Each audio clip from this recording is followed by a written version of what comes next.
Keywords in this section are welding, brazing, soldering, assembling and disassembling.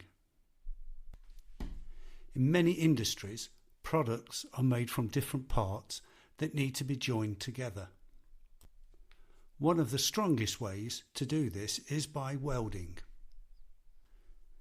Welding uses heat to melt and join pieces of metal, creating a strong bond between them. For more delicate jobs, brazing and soldering are used.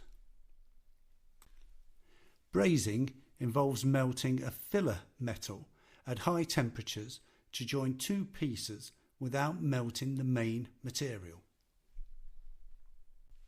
Soldering is similar but uses lower temperatures, making it perfect for joining small electrical components. After parts are joined, the product is assembled. This means putting all the pieces together to create the final product.